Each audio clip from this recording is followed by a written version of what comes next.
Ever wondered where the boundary of our solar system lies? Is it up until the orbit of Pluto? The Kuiper Belt? Beyond?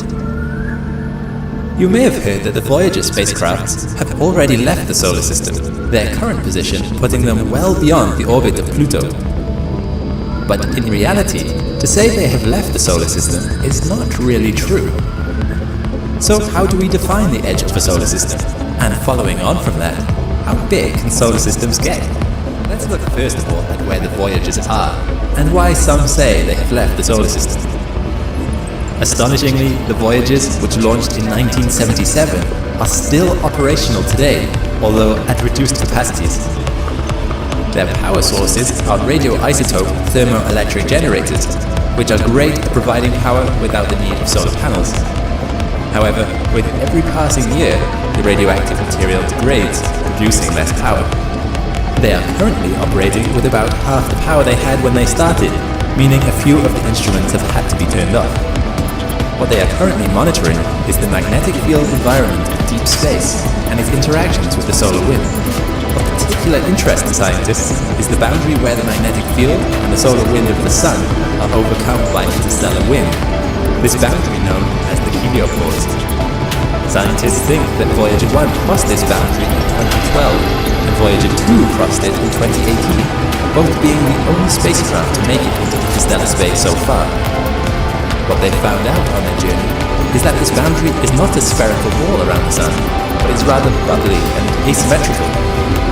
And much like planets facing into the Sun with their magnetic fields trailing behind them because of interactions with the solar wind, the Sun's magnetic field also trails behind against the interstellar wind.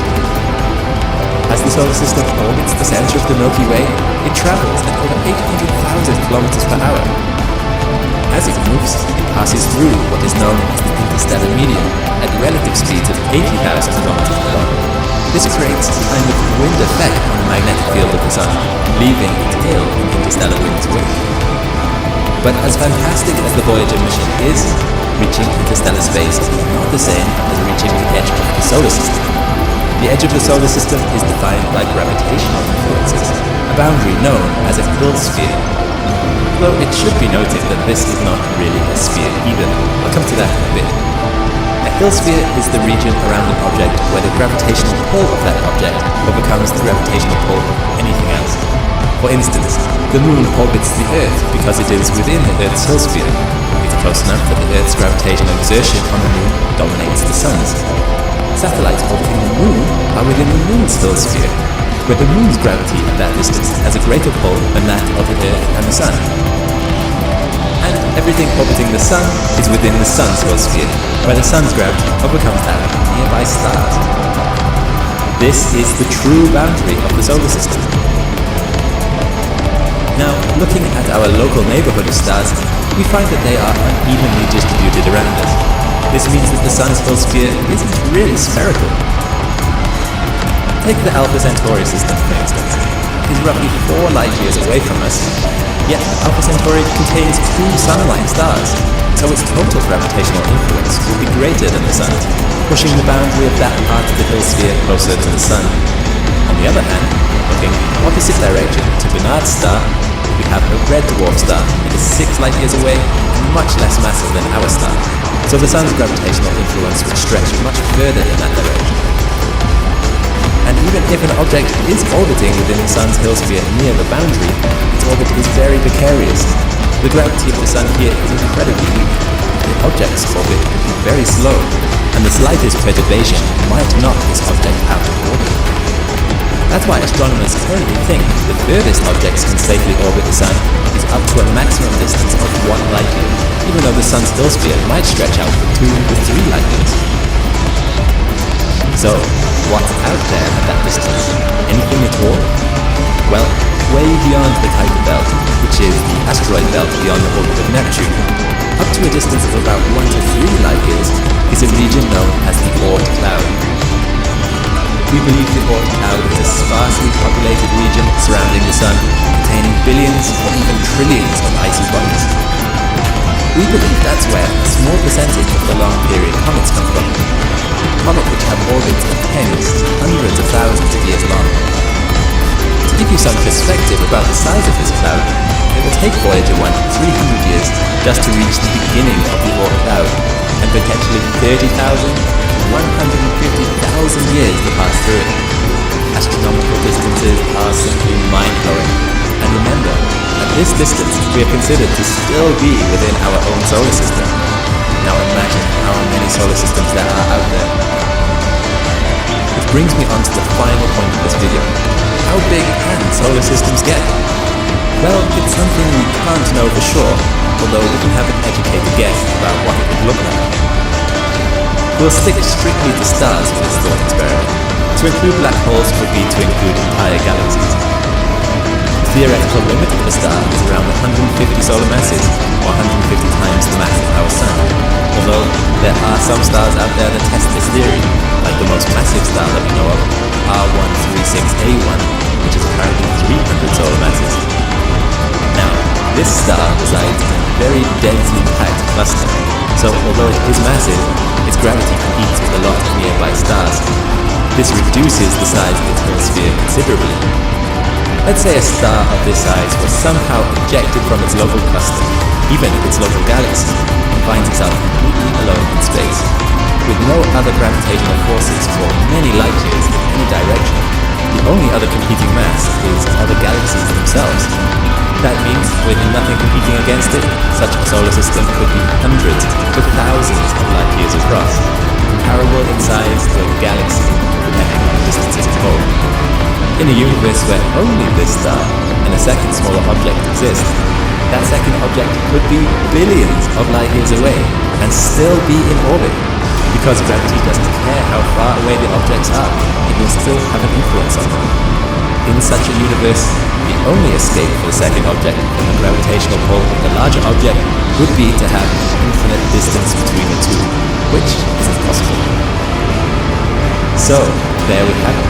Solar systems are already mind-bogglingly large, and under the right circumstances, they can be far, far larger still. The thought that sticks with me after researching all this is that the universe truly is a fascinating place. USR J1719-1438 is probably one of the most fantastic objects in outer space that you've ever heard of. First, this is a neutron star, or a pulsar. Pulsars are quickly rotating neutron stars that emit sharply focused radio wave rays. When the star rotates, the rays reach right above the Earth, much like a beacon light, making a regular signal visible for our radio telescopes. However, it seems that the light is flickering. Pulsars are dubbed the universe's beacons. This star is 4,000 light years away from Earth and is 1.4 times heavier than the Sun. And it has a diameter of only 20 kilometers, which means that this star is the size of Manhattan. Its big mass, coupled with the small size, ensure extremely tight density. Just imagine, neutron stars are so dense that one spoonful of this star matter would weigh about 1 billion tons here on Earth. Breathtaking, isn't it? J1719-1438 is a neutron star with an extreme rotation speed. It is also known as a millisecond pulsar. It rotates around its axis over 10,000 times per minute. This means it takes only 5.8 milliseconds for the star to complete one rotation. Millisecond pulsars emit high-precision impulses, making them very sensitive to probes. After some time, any object orbiting such pulsars causes regular Doppler shifts in impulses, which enables us to ascertain the presence of a companion and to precisely measure the orbit's size and the object's mass. In general, around 70% of pulsars have companions of different types. It is a companion which makes the mystery of the star so beguiling. Its name is PSR J1719-1438b. It is as heavy as Jupiter, but its diameter is 2.3 times smaller, about 60,000 kilometers. This means that the planet is more than 3,000 times bigger than its star. The star's density is about 23 grams per centimeter cubed, which is equivalent to the density of platinum. Scientists consider 1438b to be a stellar ring. Its outer layers have been forced out by a more massive pulsar which has left its carbon trace. The bottom line is, this combination of properties means that 1438b is, for all intents and purposes, a diamond. Moreover, the planet orbits a pulsar at a very short distance. Now, isn't this truly fascinating? For the last 100 years, scientists have been observing a star from the Libra constellation that is 190 light-years away from us. This unusual heavenly body moves at an unbelievable speed of 1.3 million kilometers an hour. But more importantly, it is one of the oldest stars in the universe known to us. At first, the star's age was estimated to be about 16 billion years, but this calculation has caused a paradox to emerge. Why do you think that is? Being named after Methuselah, a 969-year-old biblical character, located in the Libra constellation, this star surpasses the age of the universe, which is about 13.8 billion years old. This means that this star is older than the universe by 3 billion years. But how is it possible? Since it appears that the Big Bang happened after the star was created, either a commonly accepted date of the Big Bang was incorrect, or the age of the star is a little exaggerated. But even considering the more accurate data on brightness, contents, distance, and the structure of Methuselah, a team of researchers has estimated its age to be 14.5 billion years. With an 800 million year error margin, the lowest limit of age shows that the star was created almost 13.7 billion years ago, which is hardly younger than the universe we imagine today. Hubble measurements enabled astronomers to specify the distance to the Methuselah star, or HD 140283. By knowing the specific distance to the star, scientists were able to calculate the inner brightness of Methuselah needed to estimate its age. Moreover, they learned more about the burning speed, contents, and inner structure of the star, which also shed light on its probable age. For example, HD 140283 has a relatively high ratio of oxygen to iron, which makes the age of the star lower compared to what had been assumed. The Methuselah star has one more special feature. It literally rushes through the sky, moving at the speed of about 1.3 million kilometers an hour. Every 1,000 years, it moves by a width of a full moon. The most probable explanation for this is that this star was once a member of a dwarf galaxy, which merged with our Milky Way around 12 million years ago. It could have contributed to the way the Methuselah star moves across the sky as it returns to the bounds of the Milky Way. Well, let's see what other surprises the stars have in store for us. A triple star system, which was one day traveling through the center of our galaxy, has approached a supermassive object in the center of the Milky Way at a dangerously close distance. This has led to capturing one star and forcing the remaining two towards the galaxy's edge. Further down the road, these two stars merged into one, a super-hot blue star. Even though this course of events seems to be improbable, astronomers working with the Hubble Space Telescope confirm that such events might as well have taken place. They could have really created a super-fast HE 0437-5439, one of the fastest stars known to us, moving at the speed of 2.5 million kilometers an hour, or 700 kilometers per second, towards the galaxy's edge. This movement is 3 times faster than the orbital speed of the Sun. To put this into perspective, the fastest man-made object, Parker's solar probe, has once reached a speed of 148 kilometers per second. But it's impossible for it, or any other man-made object, to maintain such a speed. HE 0437-5439 moves so fast that the gravitational pull of the Milky Way Galaxy is too low to hold it within the limits of the galaxy. Therefore, this super-fast star will most probably leave its boundaries and enter intergalactic space in the future. Scientists called this vagabond star a hellish racer. It was discovered in 2005, and its unique movement was first observed in 2010. It is 8 times heavier than the Sun. Such a high speed of the star's movement tells us that it was born far from its current location and has swiftly moved to the place we can see today. What kind of an object could have accelerated a star to such an extent? As calculations show, it could be done by a black hole, which is 1 million times bigger than the Sun. The thing is, when a double star comes close to a supermassive black hole, one star will be sucked into the black hole, while its companion will be forced out. There is a black hole like that in the center of the Milky Way, and it is 2.5 million times heavier than the Sun, and it could have actually accelerated HE 0437-5439. But here, astronomers faced a problem related to the fact that the time needed for the star to travel that far turned out to be more than 3 times longer than its age. The star has to be at least 100 million years old. However, its mass and the blue color indicate that it has been burning for the last 20 million years. Hence, the hellish Razor star is too young to have come all the way from the galaxy's center to its current location. Either the scientists are mistaken about the star's age and it's older than it seems, or it was born and accelerated in a different place. The brightest minds all across the globe are working to unravel the mystery of this star's phenomenon. Meet HD 140283, or Methuselah, the oldest star in the universe. It's 14.5 billion years old, a number that's difficult to get your head around. After all, our universe is only 13.8 billion years old. How is this even possible? How can anything have appeared earlier than space, time, and the whole universe?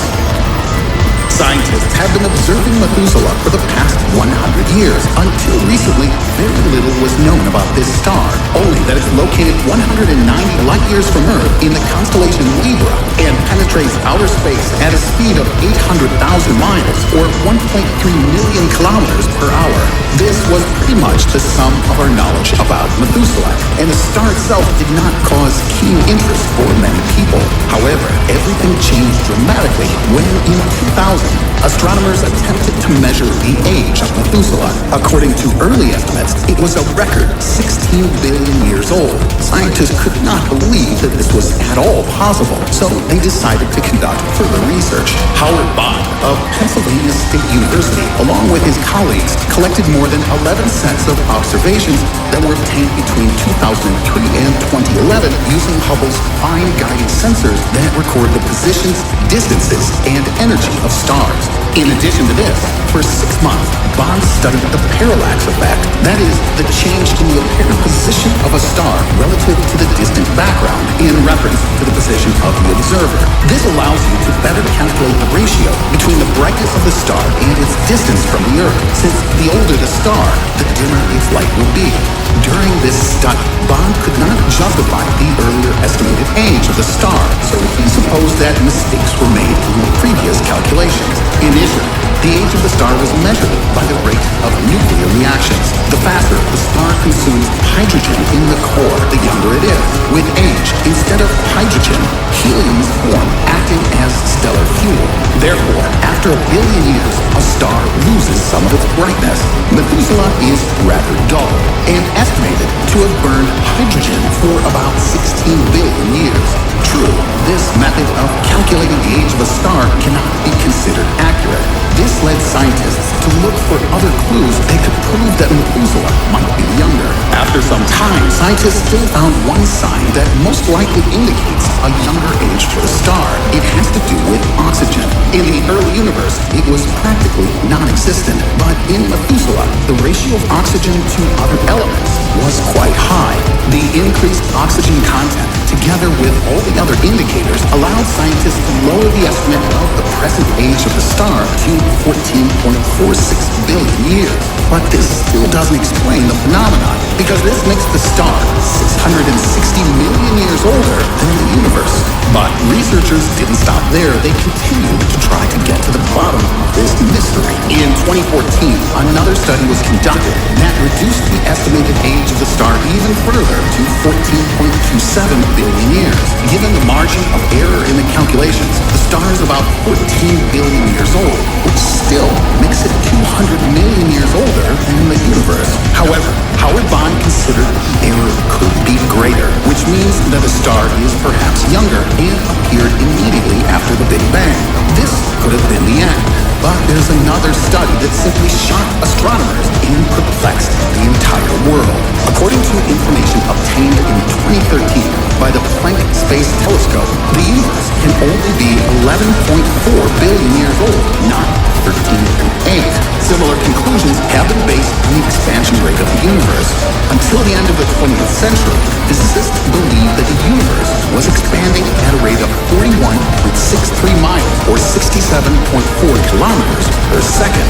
Given this indicator, scientists obtained an age of 13.8 billion years. But according to a new study, the speed is approximately 45.9 miles or 74 kilometers per second. According to these numbers, the universe is only 12.7 billion years old.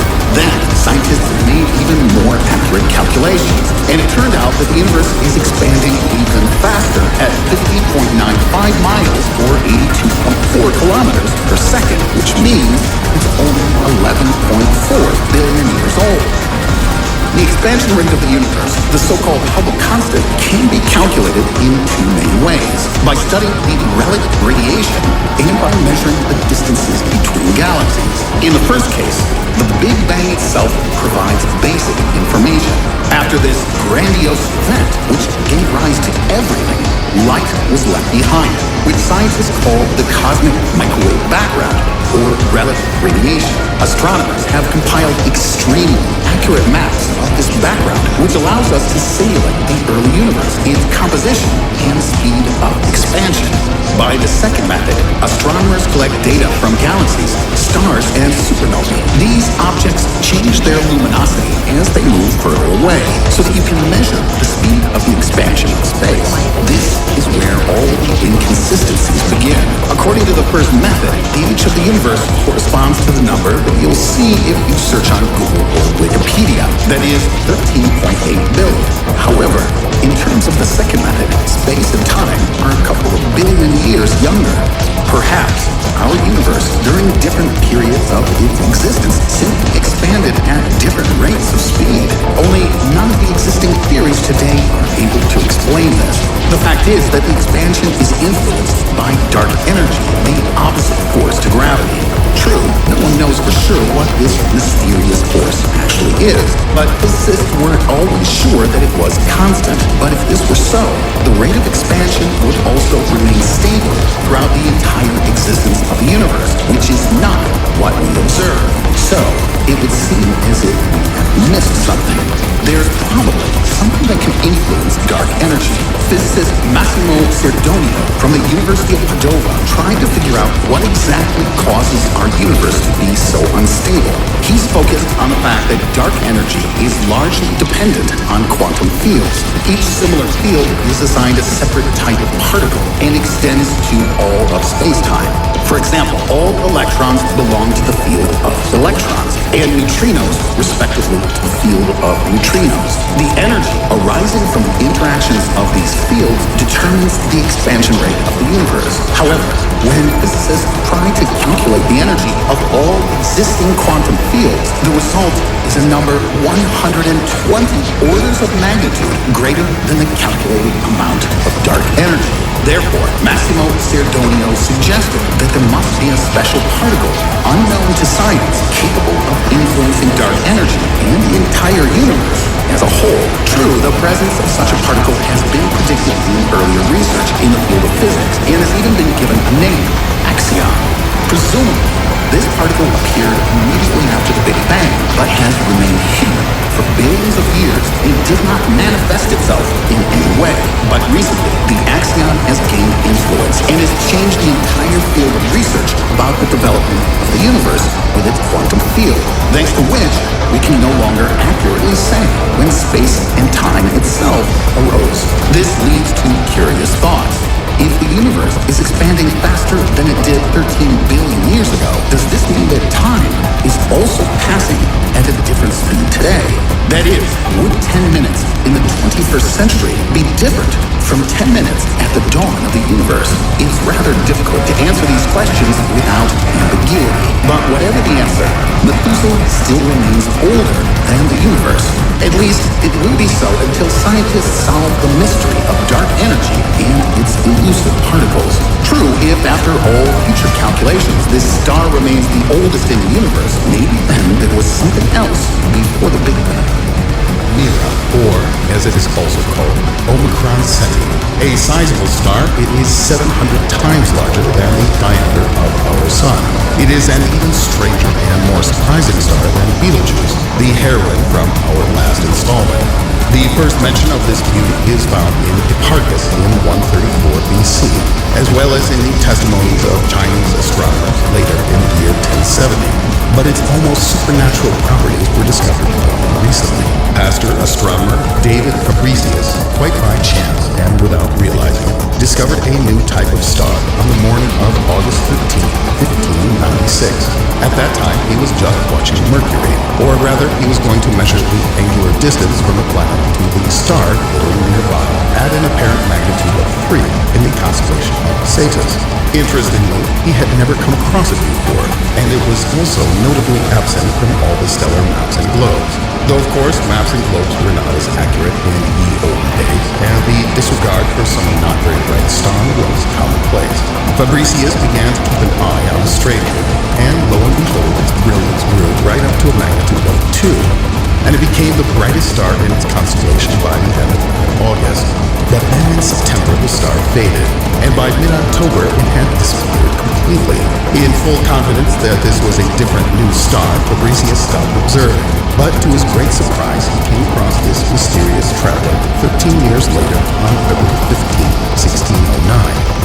But to be fair, astronomer Johann Bayer managed to notice it about 6 years before this, in 1603. He entered the data into his famous star atlas, but had not yet suspected the super properties of his find.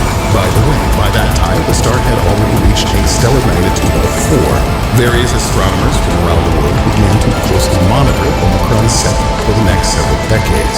So, for example, the Polish astronomer Jan Hellenius, who observed the stellar body from 1659 to 1682, called it Mira, which is from Latin and translates as amazing.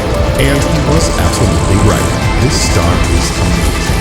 Usually, it is so dim that it is quite difficult to see with even a small amateur telescope. But due to its peculiarity, it becomes the brightest star in the constellation Cetus at certain times, these so-called peaks. Then it fades again and becomes almost invisible. And then again and again and again, everyone repeats.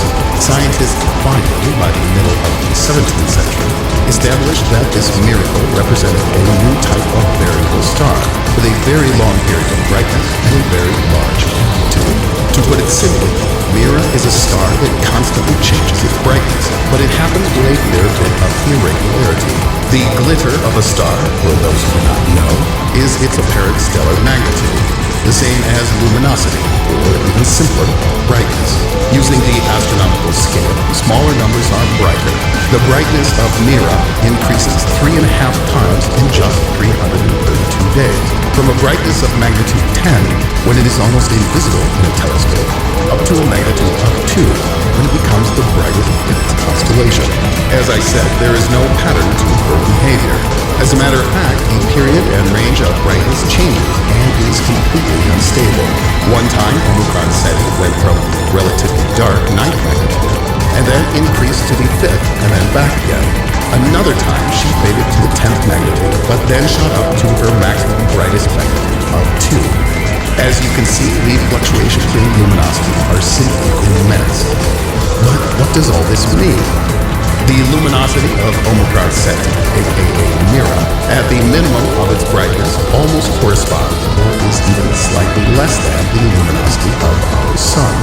That means then that at the maximum, the brightness of Mira will surpass that of our Sun by 700 times, and sometimes by as much as 1,500 times the brightness of our Sun. The whole point of this is this: when red giants pulsate, the temperature of their surface also changes, which immediately affects the optical properties of the stellar atmosphere. As the temperature rises, the chemical compounds decompose, and the atmosphere becomes more transparent. Also, a considerable role is taken by hot hydrogen masses, which erupt into the atmosphere during the periods of maximum brightness, and further increase the brightness of the star. At least this is the most plausible explanation which I've managed to unearth of the amazing changes that regularly occur with Mira Ceti. And still, there is something more. Scientists noticed in 1919 that a second spectrum was superimposed over the Mira spectrum, and it belongs to a very, very hot white star. A satellite was discovered very close to Mira 4 years later. This hot little star is a white dwarf called Mira B, which, by the way, literally feeds on its much larger neighbor. Little Mira B orbits the giant Mira A only once every 400 years, and therefore the satellite has made just one complete revolution around Mira A since the time of Fabricius. The average distance from the main star to the orbit of the white dwarf is about 70 astronomical units. That is to say, 70 times the average distance from the Earth to the Sun. And the most interesting thing is that this little dwarf star has similar properties to the much more voluptuous friend. The white dwarf also changes its brightness regularly, but this happens for several other reasons. Mira B has an accretion disk through which the white dwarf interacts with the main star, sucking away stellar matter from her much larger sister. Because of the unevenness of the supply of this substance, the luminosity of the satellite also changes. On average, the brightness value of the dwarf ranges from magnitude 12 to 9.5. It should be noted that the measurement of changes in brightness in stars of this type is a monumental amount of astronomical work. Just imagine, in order to obtain the amplitude of oscillations of the luminosity of a star for a period of 15 years, scientists need to take into account and superimpose all the fluctuations in the brightness of the star during this period. And their duration, by the way, is measured in minutes. And finally, we come to our last couple of delicious tidbits. The Galaxy Evolution Explorer satellite, also known as the GALEX, is an orbiting ultraviolet space telescope launched in 2003. The GALEX discovered a tail of matter stripped from the outer sphere of Mira A, like that from a comet. A gigantic tail of material, the length of which is about 13 light years. So that you understand how long this really is, the distance from our sun to the closest star is about 4 light years. That's a mighty long tail. Most of the stars in our galaxy slowly rotate around its center, moving about the same speed and in the same direction as the interstellar gas. In contrast to this, Mira is shooting through the galactic gas cloud at a speed of 130 kilometers a second. As a result, the matter thrown out by Mira is simply blown back, forming a bow-wave tail of compressed gas. As calculations show, every 10 years, the star drops mass equivalent to that of the entire Earth. To form such a tail, the star has taken at least 30,000 years. Oh, how I would like to see something like this up close. It is a pity that I would need to be a god to make it happen. A gigantic swelling located in front of the star is clearly visible in these pictures from the GALEX telescope. This is the region of the shock wave. Something like this is formed in front of a boat's nose when cutting through water at high speed, or, for example, in front of a bullet moving at supersonic speed. This is matter thrown out by the star, experiencing a head-on collision with particles of interstellar gas. And here my story comes to an end for today. In conclusion, I should like to add that currently we have discovered more than 46,000 such variable stars in the Milky Way, and about 10,000 in other galaxies. And this is only the beginning, as more are being discovered every year. In the midst of 1977, physicists Kip Thorne and Anna Zitkow came up with a theoretical class of stars known as TZO. They believed that TZO was a very rare phenomenon where a neutron star cannibalizes another star. They believed that to an observer, this TZO would appear as a regular red giant star, but there would be something slightly off about its spectrum. Of course, this was just a theory, but after careful examination, a star discovered and archived in 1908, known as HV2112, is believed by many astronomers to be the first observable TZO in the universe. HV2112 has all the hallmarks of a TZO. At this point, it is believed that this star is constructed of a neutron star inside a red giant. Two types of stars that are in completely different spectrums. A neutron star is so dense that a single teaspoon composed of matter from this star could be somewhere around 4 billion tons in Earth's gravity. A red giant, on the other hand, is so massive that its circumference could expand millions and millions of miles from its core. The unique capabilities of both stars once combined have changed our notions of the fundamental nature of the galaxy. It appears that somehow the merging of these two types of stars has facilitated the transport of heavy metals like lithium, rubidium, and molybdenum, meaning that these heavy metals are not only made in the core of planets, as we believe they were before we discovered TZOs. This major discovery has completely changed our understanding of how matter came to be. There is something about Tabby Star. Ever since the launch of the Kepler telescope in 2009, we've discovered a plethora of new planets orbiting various stars throughout our galaxy. The most recent analysis of Kepler's discoveries concludes that 20 to 50% of the stars visible in the night sky are likely to have small, possibly rocky planets, similar in size to Earth, and located within the habitable zone of their parent stars. One way astronomers detect new planets is by looking for a telltale dip in the star's light, which indicates a planet is passing in front of the star. This dip in light is usually less than 1%, but on rare occasions, massive planets can go beyond that 1% threshold. There just so happens to be a star system about 1,400 light-years away in the constellation of Cygnus that has detected an object that causes dips as high as 20%. Though we have no idea what this object could be just yet, it's safe to say that whatever it is, it's far, far larger than any planet could ever be. Tabby Star, officially named KIC 8462852, has astronomers from all over the globe scratching their heads, as no one has ever detected anything this massive orbiting a star. However, there are some exciting theories about what could be causing this gargantuan dip in light. The leading theories propose that it is some sort of debris, perhaps disintegrated comets or possibly a recently destroyed planet. Then there are others who believe it could be something a little more sinister. A team of planet hunters in the Louisiana State University have theorized that perhaps this object could be something artificial. They suggest that it could be a device created by a highly technological civilization that harnesses the power of their sun. Of course, we cannot disprove any possibilities yet, as we need to gather much more data. But this may be the first piece of proof that there is intelligent life out there. Egg-shaped star.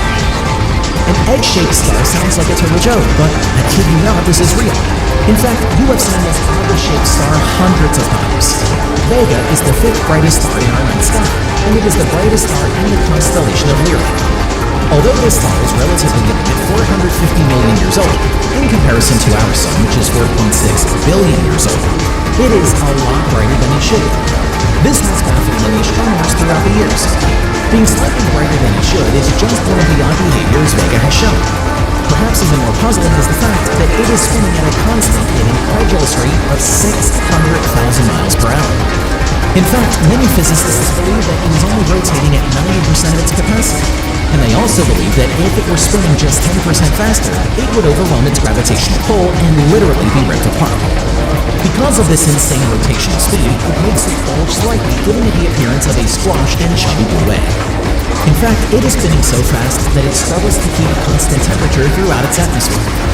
The average temperature on the equator is 13,800 degrees Fahrenheit, while the poles average 17,900 degrees Fahrenheit, meaning that the poles are much brighter than the center of the star.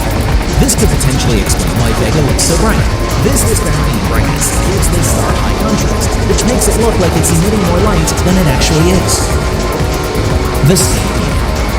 The great majority of stars are traveling at constant and predictable speeds around the center of the universe.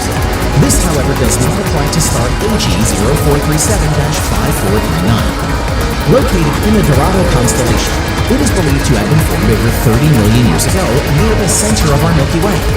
It was observed in 2005 with the Cunningham 8.2-meter telescope, which is part of the European Southern Observatory's Very Large Telescope Array. Yet, there is something extremely bizarre about this particular star. It seems to be traveling at 1.6 million miles per hour. Not only that, it seems to be unbound to an orbit, which makes it even weirder than anyone could possibly believe. There are dozens of theories about how such a strange star came to be, but the most popular explanation for its extraordinary behavior is that it may have come across a supermassive black hole a few million years ago. More specifically, it seems that it came across Sagittarius A, which is a supermassive black hole located in the center of the Milky Way Galaxy.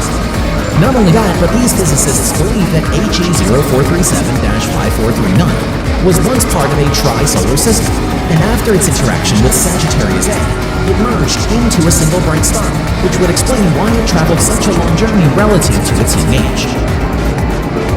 The star that would not die. Zombies. Not the first thing you'd expect to see in space, but stay tuned. I've got a surprise for you. Some massive stars go out with a bang as Type 2 exploding and briefly outshining entire galaxies. Zombie star IPTF 14HLS decided to come back from the dead, confounding scientists and astronomers alike. Did this zombie star really rise from a stellar grave? And how would this even be possible? The short answer is, we don't exactly know. Scientists are still trying to figure out what exactly is going on with the star that will not die. But here is what we do know.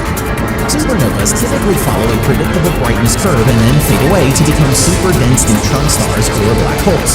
Unless, of course, we're talking about IPTF 14HLS. In 2014, astronomers at the Palomar Transient Factory in San Diego, California, discovered this massive star and believed it to be like any other supernova. But then, a few months later, things got weird. Researchers noticed the star getting bright again, and it has done so 5 times over the last several years. What's even stranger is that scientists found evidence of another supernova explosion at the same location back in 1954. What does this exactly mean? Some experts suggest this could be evidence of pulsational pair instability supernova theory, which suggests that massive stars could generate both matter and antimatter in their cores, which in turn leads to a series of explosions before the final curtain call. Some researchers believe that the strange behavior of the star can be attributed to its massive size, and that perhaps when it goes supernova, it behaves completely different than stellar stars like it. This is one of those head-scratcher type of events, said researcher Peter Nugent of the Lawrence Berkeley National Laboratory. Usually, when a star goes supernova, that's it. It's dead. Finish. But this new discovery could reevaluate how we view stardust. Conjoined stars. My Camelot Pardalis is a binary star system located in the Alicante 1 open cluster, some 13,000 light-years away, in the constellation Camelot Pardalis. At first glance, it appears to be a common bisolar system. Though it may sound hard to believe, there is absolutely nothing strange about a planetary system with 2 or more stars. In fact, it is believed that a whopping 85% of stars in the galaxy reside in multi-solar systems. What is abnormal about my Camelot Pardalis is that it appears that these stars are so close to one another that their surfaces actually begin to touch. Though many have theorized that supermassive stars are formed by the merging of 2 or more smaller stars, it has never been observed in action before the discovery of my Camelot Pardalis. It is believed that these 2 stars will have more than 60 similar masses once they fully merge into a single star. Though no one knows exactly how long it is going to take for the merger to complete, it is estimated that it can take tens of thousands of years, giving us plenty of time to examine the intricacies that encompass such a massive event. No one knows for sure what will happen once they transform into a single massive star, but it could be an explosion of the light we have never seen before. On the astronomical map for several decades, and all the while has been thought of as just one super bright star. MY Camelopardalis, or MY-Cam for short, is 13,000 light-years away from the Earth. It used to be classified as a variable star. The object aroused interest only as late as in 2014, when a group of Spanish scientists was able to define MY-Cam as a binary star system. The discovery was made thanks to a 2.2-meter telescope in the Cala Alto Observatory. Both stars boast a comparatively big mass and are drawn quite close together, with their outer atmospheres almost touching. One of them is 38 masses of our Sun, and the mass of its companion is 32 masses of our Sun. The radius of each measures 700 those of our planet. Just to compare, it's 6 times the radius of our Sun. As for the age of these objects, they are comparatively young and cannot be over 2 million years old. MY-Cam may well be called one of the most massive binary star systems known to science. Both objects consist of hot blue O-type stars. Their rotation speed may reach up to 1 million kilometers per hour. The surface temperature of each of them as high as 40,000 Kelvin. The orbital period around their common center is about 28 hours, which means that both giants complete a full orbit around each other in a bit over a day. Just to compare, our Sun completes one full rotation in 26 days. MY-Cam is also quite bright, which makes it visible even through a common telescope. The star's orbit is a rather narrow one, which is why they're alternately eclipsed practically every day. This explains constant changes in their luminosity. Before this fact became known, scientists used to be confused about the properties of this stellar system. The existence of M. White Ham doesn't seem to be that incredible, considering the fact that most celestial bodies of the Milky Way were formed in big stellar systems whose objects were also variable and eclipsing stars. This means that these objects' overall luminosity may vary from time to time. M. White Ham is called one of the best-known stellar systems of the kind. In fact, it seems to have been originally formed like this, and is always looked the way we observe it today. Since the components are in such close proximity, sooner or later they're bound to collide, then merge into one enormous star, whose mass may well reach as much as 16 sun masses. Thanks to theoretical modeling, it is assumed that when stars merge, it is a quick procedure accompanied by a big bang, with incredible amounts of energy released as a result. If this happens with M. White Ham, astronomers will be able to observe this demonstration, confirming the theory that supermassive stars are formed when two less massive objects merge. To date, science has not yet witnessed a merging process of this kind. The possibility of our suns taking part in a similar process is quite negligible.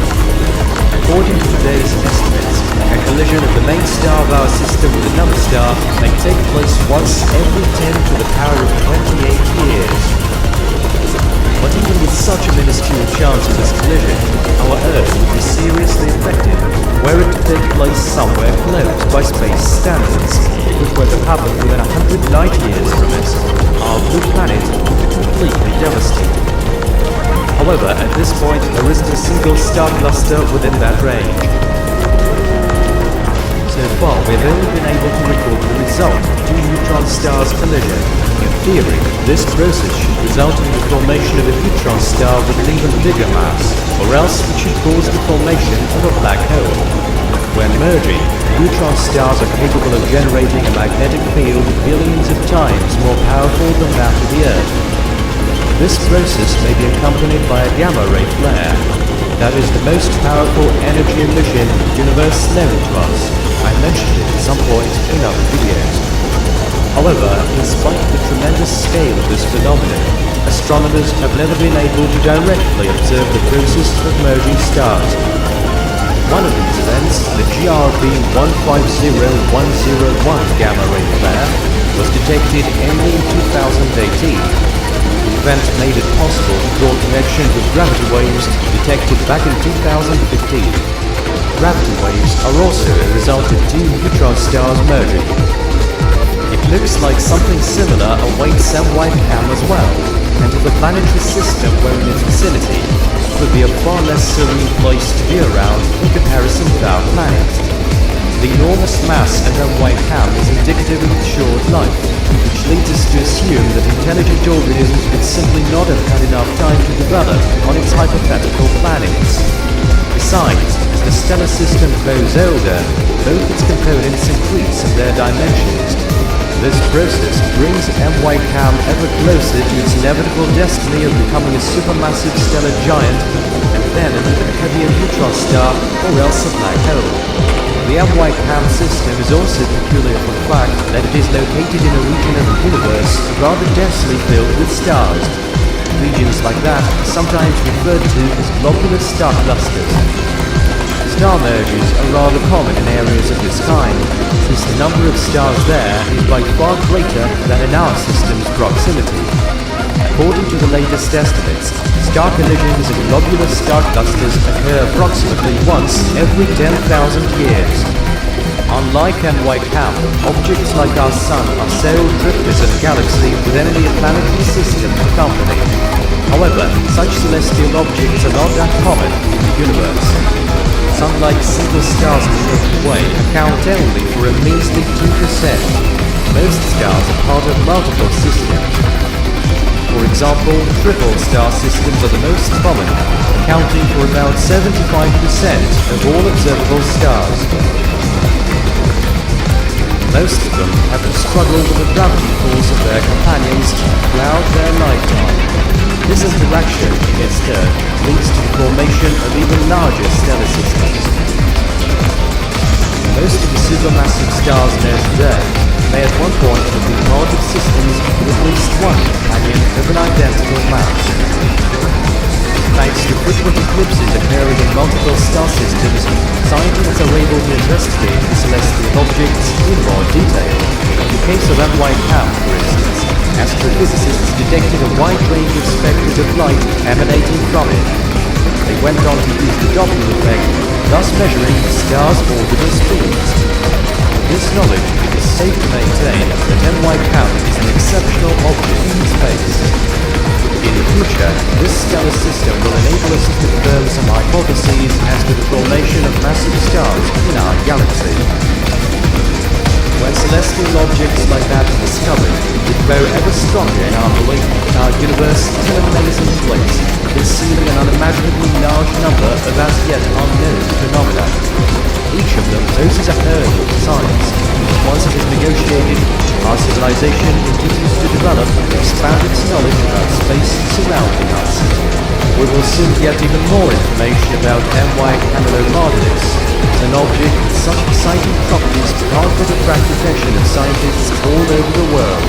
There is no knowing what feature of star formation we will be aware of at that time, but it is safe enough to say even now that these remote gigantic stars will never cease to amaze.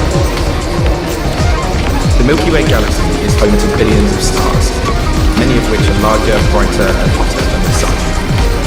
Stars exist in a wealth of different varieties, which drive their unrivaled size, with the scale ranging from stars the size of Jupiter to stars larger than Jupiter's orbit around the Sun.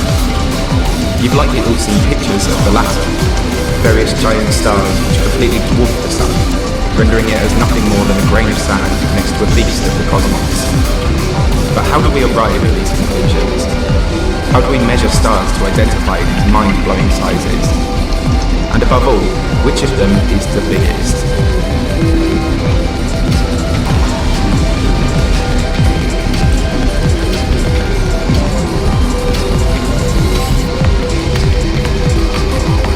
A star is a massive luminous sphere of mostly hydrogen and helium in a plasma state, a kind of ultra-energetic soup of free-roaming atomic nuclei within a sea of electrons.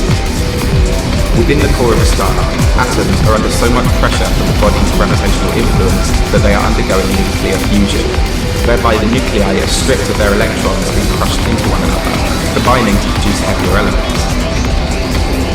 For most of a star's life, hydrogen atoms are fused into helium atoms, like in our Sun, which converts some 600 million tons of hydrogen into helium every single second. This process generates an incredible amount of outward pressure, which is counteracted by the star's gravity, keeping the body held together. So essentially, a star is a giant, continuous explosion. But how does this explosion start? Well, to make a star, the first thing you need is gas. Stars form inside gaseous clouds containing large amounts of neutral hydrogen and helium, which are two of the most abundant elements in the universe. Within these gas clouds, gravity attracts suspended atoms together into clusters over a very long time. Pockets of dense gas gather and then fragment within the cloud, drawing in more atoms until the pocket starts to undergo a gravitational collapse, whereby the atoms compact tightly enough to begin raising the temperature at the core of the cloud. Eventually, the atoms at the center are so tightly compressed that the pressure and energy strips off the atom's electrons, creating ions, and the exposed hydrogen nuclei begin being crushed into one another, thus igniting the star's fusion plasma furnace. The fusion in the core of the star forces the plasma outwards, increasing the star's size. However, the body itself has gained so much mass that it is generating an enormous gravitational influence, lugging the plasma back in towards the center. These inward and outward forces counteract each other, before settling into a fragile balance of hydrostatic equilibrium, where gravity and radiation pressure are in equal measure. The edge of the star where this balance is struck is marked by the photosphere, the outer surface from which light is emitted. This is the edge we use to determine the star's absolute radius, and thus its size. When comparing other stars, the value is often given in solar radii, a unit of measurement equivalent to the radius of the Sun, about 695,700 kilometers. This serves as an effective way to grasp the bewildering sizes of the largest stars. The size of a star depends largely on its mass, and a number of factors affect how massive a star can become, particularly particularly the amount and composition of star-forming gas from which it's made. However, there is thought to be an upper bound limit. For example, you wouldn't find a star as large as a galaxy because it wouldn't be able to keep itself held together. The energy output of fusion at the core of a star scales with the star's mass, and so if a star is too massive, then the fusion will be too energetic, and gravity will not be able to hold on to the star's structure as it blows itself to smithereens. Similarly, molecular clouds from which stars form need to be a certain mass, density, and temperature in order to collapse and begin star formation. When gas clouds collapse, pockets of greater density fragment from the global structure of the cloud. So instead of a gas cloud thousands of times the mass of the Sun producing one hypergiant star, it is more likely to produce hundreds of smaller ones instead. With these constraints in mind, old theoretical models have suggested size limits of around 1,500 solar radii for the largest possible stars, so that's 1,500 times the diameter of the Sun. That is a size difficult to comprehend, but what's even more surprising is that since then, we have discovered a handful of stars which seem to sit well above this incredible benchmark. So how does the star become this large? After a star has formed and its fusion burning is underway, it enters what is known as its main sequence, with the hydrogen in the core of the star gradually being turned into helium. Depending on the mass and composition of the star, this main sequence burning phase can take anywhere from a few million years in the most massive stars to billions of years for more stable stars like the Sun. However, stars do not vary that greatly in size during their main sequence. The main stage hydrogen burning is the coolest and thus least energetic kind of fusion that a star will undergo, and so does not produce as much outward pressure as other kinds. It is only when a star begins fusing elements heavier than hydrogen within its core that it enters a much larger and more energetic phase of its life. At the end of the star's main sequence, all the hydrogen within the star's core has been exhausted and fused into helium. Helium fusion requires much higher temperatures to occur, and so initially the outward pressure produced by the star lags, tipping the balance of the forces in favour of gravity, causing the star to contract and shrink. However, as the core contracts, more matter is pulled into the centre, compressing the core further and heating out the energy. Meanwhile, gravity pulls the precious little hydrogen remaining in the outer layers of the star further in, towards the area of the core which is hot enough for hydrogen fusion. This leftover hydrogen then wraps around the helium centre in a shell-like structure, within which fusion is used. The outer layers of the star then begin absorbing the majority of this energy, causing the star to balloon in size to tens or hundreds of times the size it was during its main sequence. When this happens, the surface area of the star greatly increases, spreading the energy release more sparsely across the surface. This causes the star's surface temperature to fall to between 3,000 and 5,000 Kelvin or so, and appear redder. The star has become a red giant. Thus, the surface temperature of the star falls, but inside the core, the temperature again begins increasing until the star reaches the threshold at which the all-helium core can be fused into carbon. This significantly increases the energy output of the fusion, causing the star to swell up even more. In about 5 billion years or so, the Sun will eventually exhaust its hydrogen fuel and follow this process, expanding to over 250 times its current diameter, engulfing Mercury, Venus, and probably the Earth as well. However, our Sun is only a medium-mass star, which places limits on its fusion. When the Sun has finished fusing helium into carbon, it will not be able to reach the temperature required to fuse anything heavier, and will become unstable, initially growing larger, but ejecting around half of its mass into its surrounding nebula, before becoming a small white dwarf star. In contrast, stars much more massive than the Sun can reach the compression levels required in their cores to fuse the carbon left over from helium fusion into heavier elements still, like oxygen, sulfur, and even silicon. This generates even greater outward pressure, allowing the largest giant stars to expand to billions of kilometers in diameter. This is how stars become truly huge in the twilight of their lives. Red supergiant and hypergiant stars are the largest type of star we see in the galaxy, with some so large that they could engulf our entire inner solar system within their photospace. To determine a star's radius, we need to know two key pieces of information. One, which we can directly and easily measure, is its angular diameter. That is, the size it appears when viewed from the Earth. The second and much more elusive value is its distance from Earth. When we know the two, we can scale up the angular diameter and we have our star's actual size. But this is easier said than done, as it is very difficult to calculate stellar distances precisely. Even with space telescopes, most stars appear as nothing more than tiny, featureless dots of light due to their immense interstellar distances, and also due to interstellar radiation, which hampers the light as it travels towards Earth. There are also other problems. For example, many of the largest red giants and supergiants are unstable and expel large amounts of material into their surrounding space, creating nebulae, dust bubbles, and even radiating torus-like structures which obscure the star within. And, unfortunately, a great many of the stars in the Milky Way Galaxy are impossible to see altogether.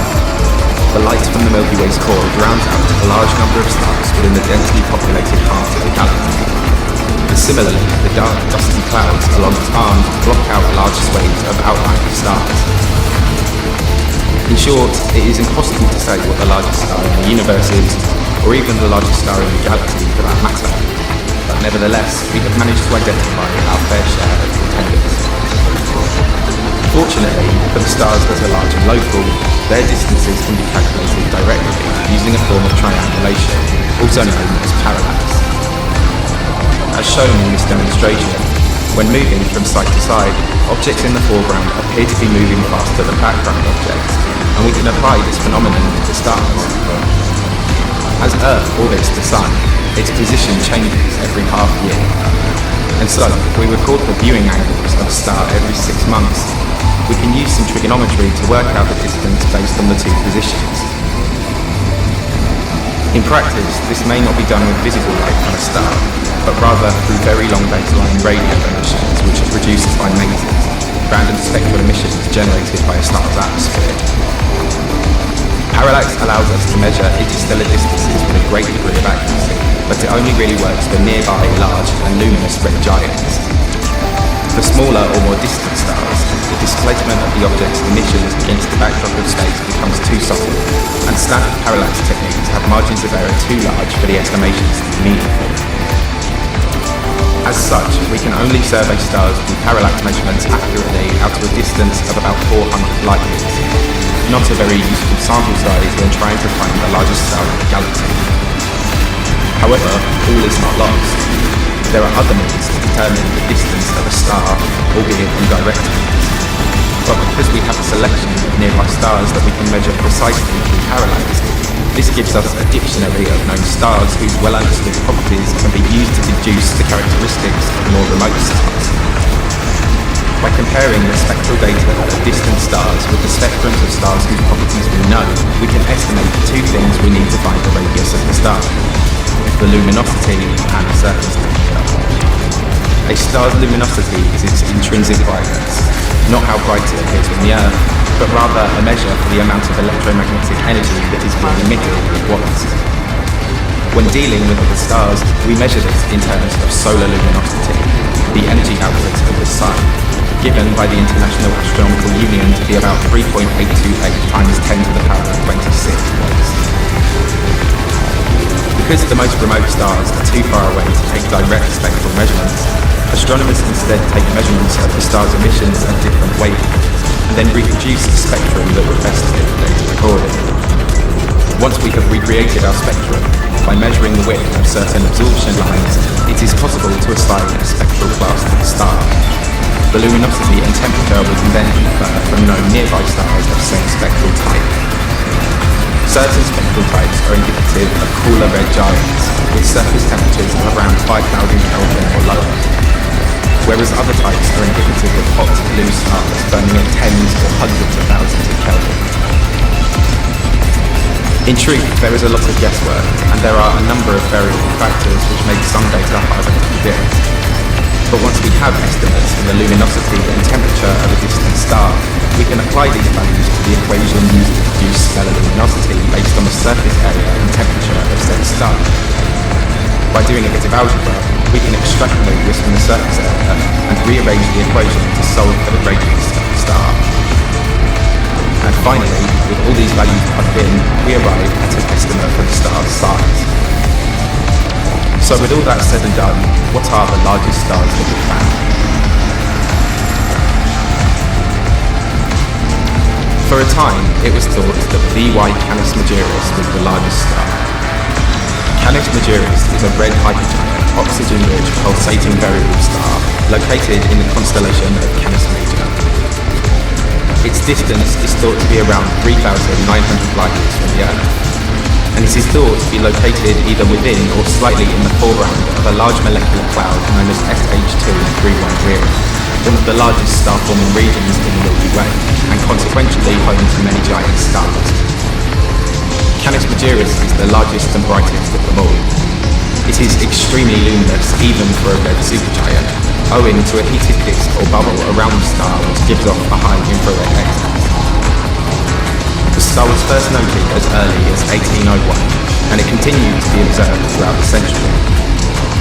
By the start of the 1900s, it was accepted that the star was an extreme object, and during this time, astronomers have noted no less than 6 distinct bright patches around the star, leading to the hypothesis that it may be a binary star system or even larger. By the end of the 20th century, it was known to be a post-main sequence red supergiant star, and we now know that the bright components observed are part of a highly reflective surrounding asymmetric nebula, caused by explosions of jets from the star's photosphere. Canis Majeuris is in the final stages of its life, and it is losing a lot of its mass as it fuses oxygen and other heavy elements within its core. Much of the mass ejection is thought to have happened fairly recently, within the last millennium or so, and it is indicative that the star does not have long left before it goes supernova. Estimates of the star's size have varied over the decades due to its uncertain distance, and also due to the fact that it is a variable star which changes in size as it pulses. Studies in the late 90s suggested a distance of around 1,800 light-years, thus implying a smaller radius. But more recent and accurate studies have yielded distances closer to 4,000 light-years. In 2006, and then again in 2007, it was estimated to be somewhere in the region of 1,800 solar radii, making it a hypergiant star as well as the largest known star at the time. Today, its radius has been more accurately measured to be around 1,420 solar radii.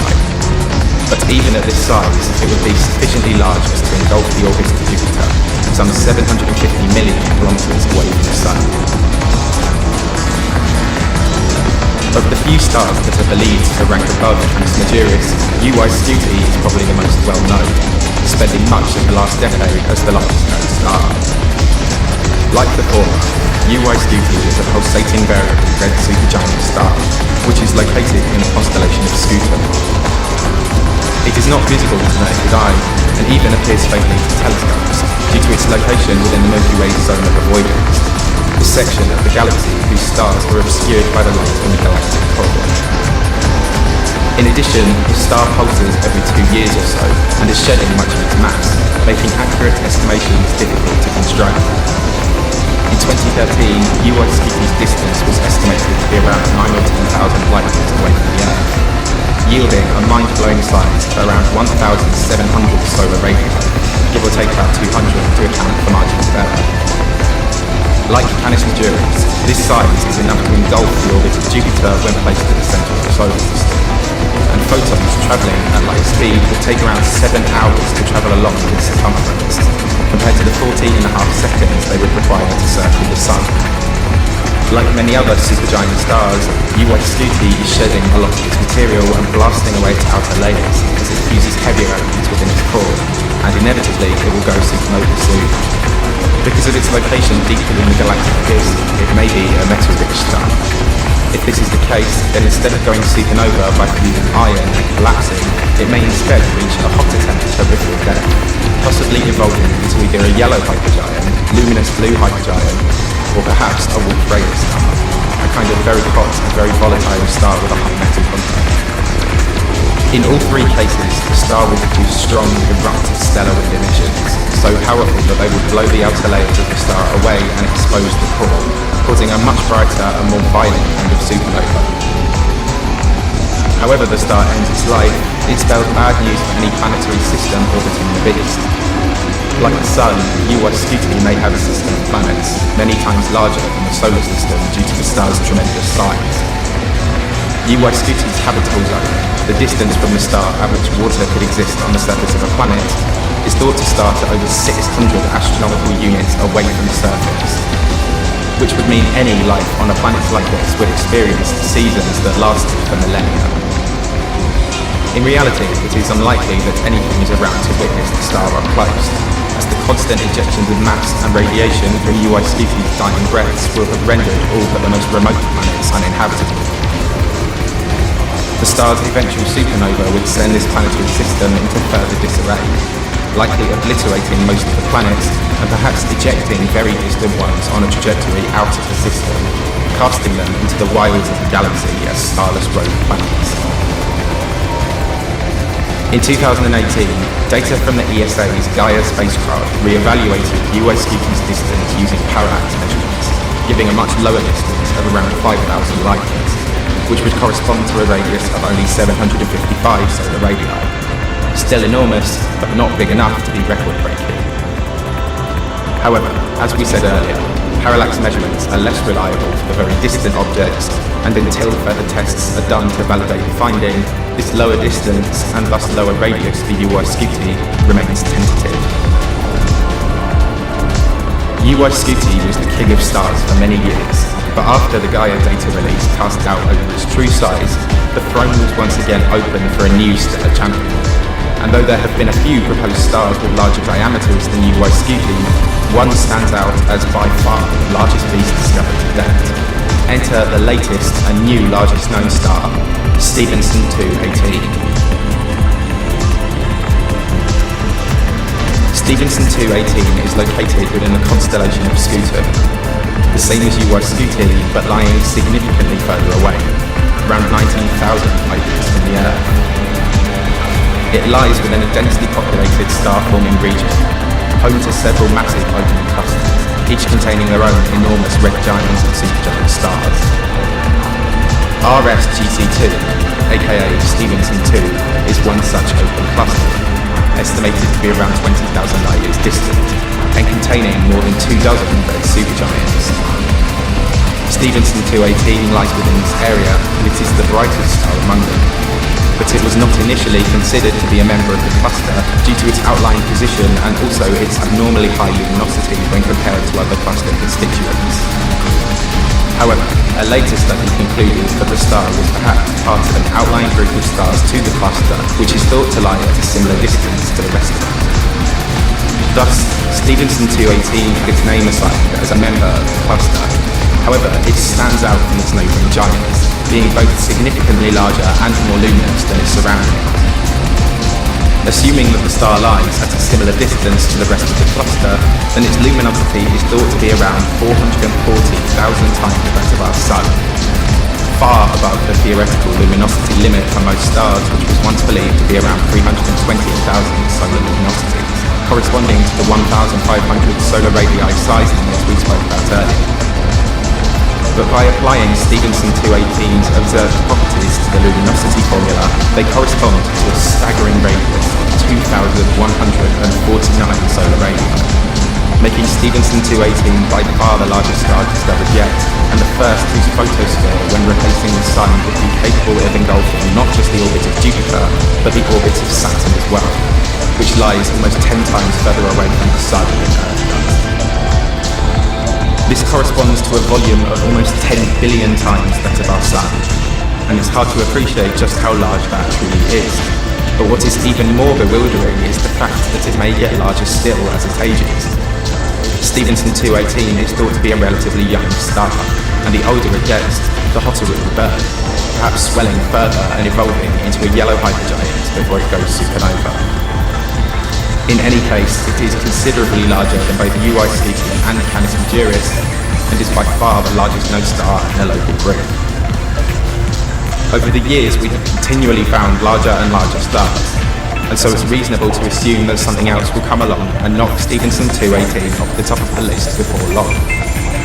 But make no mistake, it will take something truly remarkable to knock this monster off its pedestal as king of the cosmos. The universe is quite literally teeming with stars. There are trillions upon trillions of them out there, and they illuminate our sky as tiny spots of light atop the darkness of space. These are the stars that we can see every day. Stars which have entered and exited the main stages of their life, powered by fusion and nuclear physics. This stellar life cycle is constantly playing out all over the universe, but not everywhere. We exist at a time when the universe has recycled and evolved most of its matter many times over, leading to heavier elements, stabler stars, and more metals. But these stars are not the only types out there. There are predicted to be dozens of other types out there which we have yet to observe, the stars which we can't see.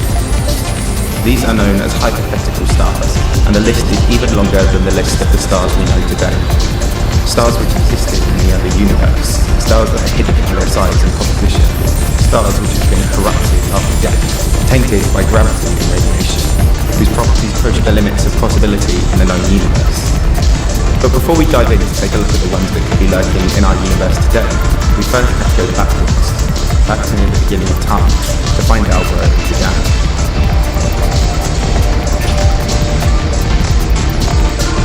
In the early universe, the temperature was far too hot for stars, and even when it finally did cool down, it remained dark for hundreds of millions of years. But all the while, hydrogen and helium atoms were gathered into the darkness into huge clouds that began to lay the foundations for the first galaxies. These massive gas clouds were the perfect incubators for the first stars to emerge, known as population-free stars.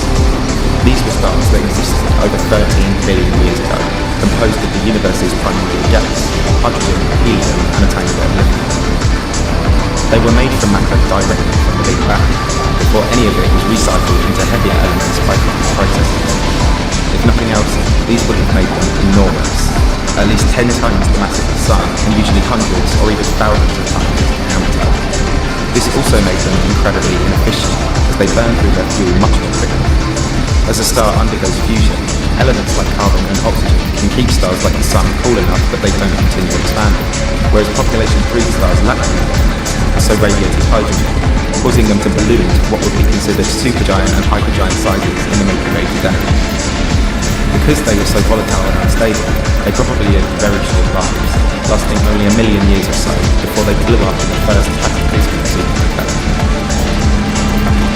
These explosions released the metals fused in the cores of these stars and distributed them into the surrounding space, creating richer gas clouds from which more stable stars with higher metallicities could form. The reason they are classed as population-free stars is because of the order they were classified in. Population-free stars were first predicted in the mid-20th century, and ever since we have long struggled to obtain proof of their existence. Given their brief lifespans, it is very unlikely that any exist today, and the distant galaxies in which we might be able to see them due to their light delay are so far away that they are much too dim and diffuse, to the point that it is virtually impossible to analyse their stellar population on an individual basis.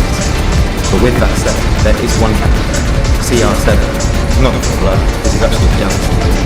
Although the galaxy's name was in fact inspired by the Pulsar Pulsar, but in this case it stands for Cosmos Redshift 7, and is one of the oldest and most distant galaxies ever discovered. CR7 was discovered in 2016 during a survey of distant galaxies, which emit Lyman alpha radiation from hydrogen. With a light travel time of around 12.9 billion years, it is possible that this galaxy could contain a portion of early population-free stars. Not only is CR7 about 3 times brighter than the other galaxies at similar depths, but scientists have suggested that the emission lines detected from this primordial galaxy are consistent with a wave of population-free stars in one area. This is an artist's impression of what that might look like were we able to see it up close. It's crazy to think that the ancient light which we are detecting from this galaxy now could have come from pristine matter, fresh from the Big Bang, almost as old as the universe itself. Stars were considerably bigger back then, dwarfing all but the largest stars in our galaxy today, and some speculate that this size and mass could have created something truly remarkable. Enter a quasar star.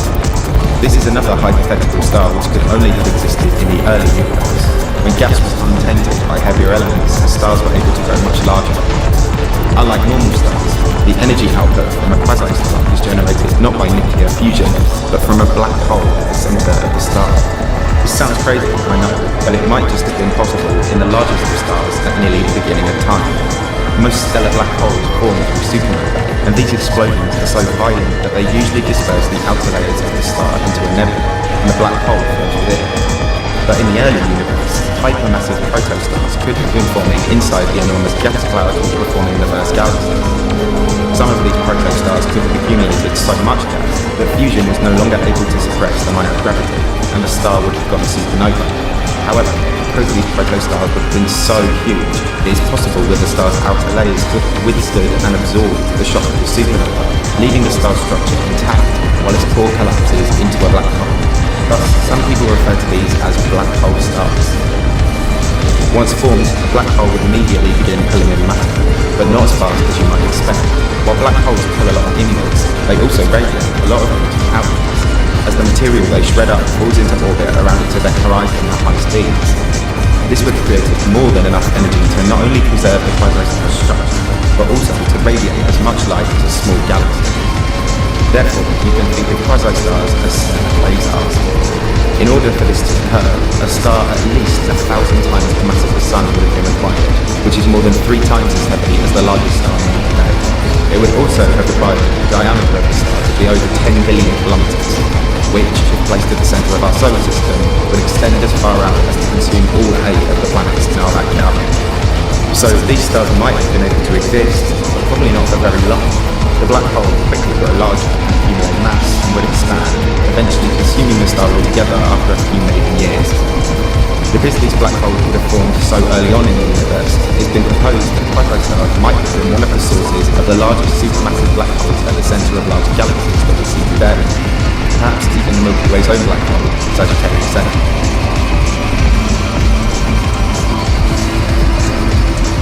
Because stars are much smaller these days, black hole stars cannot exist in the universe right now, but they might be able to exist with a neutron star at their core.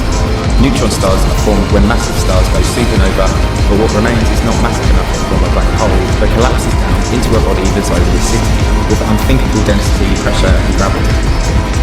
And it's possible that one of these could override the heart of a giant star. This brings us to the Thorne-Jupiter object, a red giant or supergiant star whose core has been replaced by a neutron star, essentially a dead star inside light. Unlike the quasistar, a Thorne-Jupiter object could form in a binary star system, or a densely crowded globular cluster. A nearby or neighbouring neutron star might fall into the giant star via its trajectory, or a star could end the main sequence of its life and become a red giant, expanding to hundreds of times its current diameter, possibly engulfing the neutron star within its outer layers. Once inside the star, the neutron star begins moving towards the core like a virus. While neutron stars have incredible magnetic fields which could dissolve everything on Earth from the distance of the Moon, a supergiant star is so enormous compared to the city-sized neutron star that it can actually travel pretty far before it starts to disturb the star's structure. Over the space of a few hundred years, the neutron star will spiral inwards towards the core, pulling the core into a binary activity, and eventually the two will merge at the center. If the combined mass of the two exceeds between 4 or 5 times the mass of our Sun, then the pair will collapse to form a black hole, which will quickly gobble up the star. However, if the combined mass is below this 4 or 5 solar mass limit, then the two will merge into a single neutron star, which sits at the center as a kind of dead surrogate part of the giant. This would have a profound effect on the internal structure of the star. The surface of a neutron star is several orders of magnitude hotter than the cores of most giant stars, and a neutron star's rapid rotation would create an envelope of accreting supercompressed gas around the corrupted core, weighing about 30 times the mass of the Sun. This process creates uncharacteristic amounts of lithium, molybdenum, and rubidium in the star, which we can detect as it is expelled to the surface. As such, there are a few candidates which have been identified by their apparent excess to examiners. The problem is, it's hard to identify these stars, as they would appear much the same as a red giant, with the outer layers concealing the chaos that is erupting below. They also probably don't hang around for very long, perhaps between 1 or 10 million years, meaning we would have to exist at a certain chance point in time to observe what is probably quite a rare phenomenon for Earth. It's easy to think of neutron stars as a single type of object. However, there are a few subcategories of neutron stars based on their characteristics and behaviour. The classic example of this is the Magnetar. You might have heard of it. It's a neutron star which is rotating so fast that its magnetic field is amplified, making it much more corrosive and irradiating to the surrounding space. Well, there are loads of other hypothetical types of neutron stars, most most of which are thought to occur when a line between a neutron star and a black hole is blown. The hypothetical Q-star is one such type of boundary object. It is a massive, dense and compact neutron star which lacks sufficient mass to collapse into a black hole, but the gravity is so strong and intense that it consumes most of the light around it, kind of like an OP neutron star combined with a premature black hole. Thus, it is also known as grey hole. Because such little light would escape from one of these ultra-dense bodies, they would have a very low visibility and could easily be mistaken for small stellar black holes. But what sets the Q-star apart from an ordinary neutron star is that, under conditions this extreme, matter is in what is known as an exotic state, with exotic physical properties found nowhere else in the universe, not classifiable as a solid, liquid, gas, or plasma. Up until this point, all the stars discussed have been composed of normal matter and atoms, which can be in various states based upon their energy level. In a plasma state, the fourth state of matter, atoms become so energized that the matter starts behaving as one. But an exotic state of matter takes this a step further. In a neutron star, the pressure is so strong that these atoms are crushed into subatomic particles, mainly neutrons. Exotic matter is the next level down. The compression is intense enough to break the neutrons up into their constituent subatomic components, namely quarks, which themselves begin behaving as a single unified plasma-like substance. Quarks are the building blocks of subatomic particles, and they are as low down into the tiny pieces of nature as you can get. An abundance of free quarks under intense conditions would create stable quark matter. Free quarks are not usually found alone in the rest of the universe, and so at this level of cosmic granularity, matter likely has properties that violate the laws of physics as we experience them. For example, particles with a negative mass will zip off in the opposite direction when force is applied. As such, exotic stars make up another subgroup of hypothetical stars. An exotic star is one composed of something other than atoms or subatomic particles like protons, neutrons, electrons, and muons. Exotic stars are composed to varying degrees of free quarks. The problem is, it's very difficult to do research on quarks to learn how they behave, as the temperatures and pressures required to create free quarks can simply not be recreated in a lab, and so we are only able to make predictions and search for observational evidence. But many of these types of exotic stars are thought to look like ordinary neutron stars, save for a few slight differences. Of these types, the quark star is probably the most likely. The quark star is another hypothetical intermediate stage between a black hole and a neutron star. These are thought to occur when a massive neutron star eventually attracts so much mass through accretion that it can no longer keep its neutrons apart. As the neutrons dissolve into free quarks, it collapses further into a comparatively small object, about 16 kilometers in diameter when compared with a standard 25 kilometers in diameter for a neutron star. Recent research has suggested that free quarks do not arise inside the core of neutron stars, which would probably mean that quark stars are their own type of phenomenon, and not just a particularly dense and massive neutron star. This would mean that a quark star would be composed almost entirely of quarks, with a thin but dense external shell. If this is the case, then they would quickly dissolve and have short lifespans. With their shells analogous to a neutron star's, it would be difficult to distinguish between the two. In fact, a quark star might be harder to detect than a neutron star, because its gravity would be so intense that the lightness could be space, which could make quark stars much less regular or even very precise. One of the handful of tentative candidates we have for a quark star is PSR B0943 plus 10, which was the first pulsar ever to be discovered by Soviet astronomers in 1968. In 2006, a team of researchers at Peking University in Beijing proposed that this pulsar might in fact be a low-mass quark star due to its smaller than average polar cap and some other variances in conventional pulsars. In a decade and a half since, however, we've never really gotten much closer to ascertaining the truth, and the quark star remains just a theory. Like many other hypothetical stars, quark stars probably don't have very long lifespans. So what becomes of it when it reaches the end of its time? Well, one possibility is that it may become an electro-weak star, a tiny, hand-sized, ultra-dense star. Once the quark star becomes too massive for accretion, the quark regenerates nature, which keeps free parts apart from one another and overcome by gravity, causing the body to collapse even further, to a level that is so extreme that the laws of nature start melting into it. The star collapses to a body about the size of an orange, yet it contains more than double the mass of the Earth. At this density, the environment within the star becomes analogous to the very early universe, where the temperatures were so high that the fundamental nuclear, electromagnetic, and gravitational forces we merged together as one. In an electroweak star, the interior is under so much pressure that electromagnetic interactions and weak nuclear interactions merge, creating the electroweak force. This colossal composite force will then squash the three quarks into one another, converting them to electrons. Electrons are a much lighter kind of elementary particle, so its mass is dispersed via radiation pressure, which releases the energy in the form of neutrinos. This electroweak burn keeps the remnants of the quark star from collapsing completely, so much so that these speculated microstars could live for as long as 10 million years, as it gradually burns through all of its quarks. As of the making of this video, however, there are no electroweak star candidates, but perhaps as our technology to detect neutrino patterns improves, we may have a better chance. There are 6 types of quark, but for the purposes of this video, we only need to consider the 3 lightest types: up quarks, down quarks, and strange quarks. Up and down quarks help us to build protons and neutrons, and thus the nucleus of an atom. Other types of quark will quickly decay elsewhere in the universe, but inside the ball of quark stars, the story is different. If the pressure inside a quark star is strong enough, then up and down 3 quarks will be squeezed together to create strange quarks.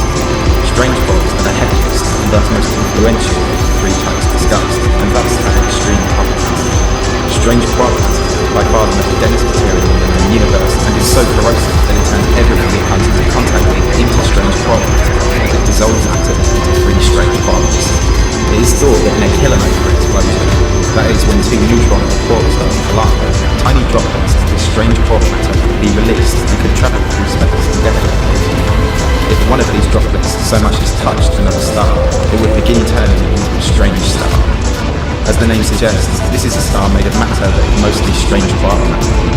Stars which are converted via these droplets would become much denser and more extreme, shrinking down to quark star size and losing much of their luminosity until the transition is complete and the body resembles a neutron or quark star.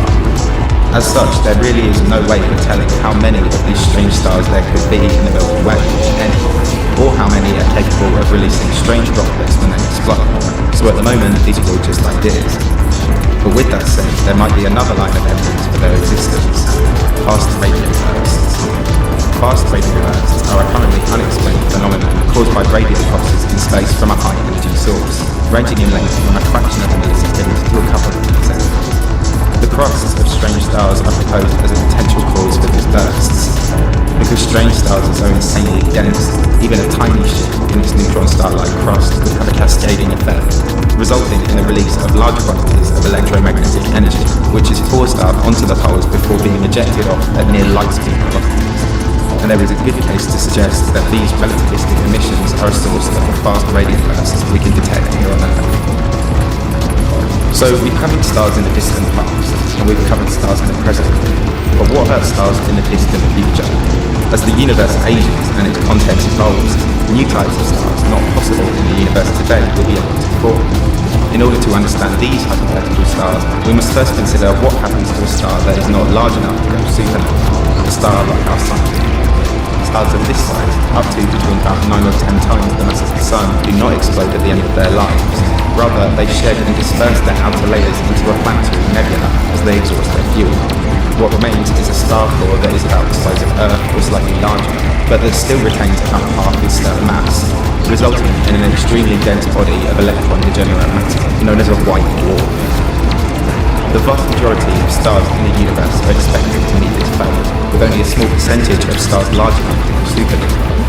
This white dwarf phase is the final and extended light-emitting phase of the star, as it begins to cool down incredibly slowly, over about 100 billion years in fact. Therefore, white dwarfs will eventually become the prevailing type of star, and they will usher in a new, cold age for the universe. As this happens, the metallicity of interstellar medium by stars is expected to increase to several times its current value. When it does, both the upper and lower bound mass limits of the stars will fall, meaning much smaller and lighter stars will be able to occur than the smallest that we see today. These small stars will be a lot cooler too, and as the threshold of fusion falls, there will come a time where stars only 4% the mass of the Sun will be able to fuse hydrogen at a surface temperature of only 273 Kelvin. That's just below 0 degrees Celsius, and thus frozen by definition. It would be a frozen star. with swirling clouds of ice mixed atmosphere and luminosities thousands of times larger than stars today, and they too would survive into the distant future of the universe.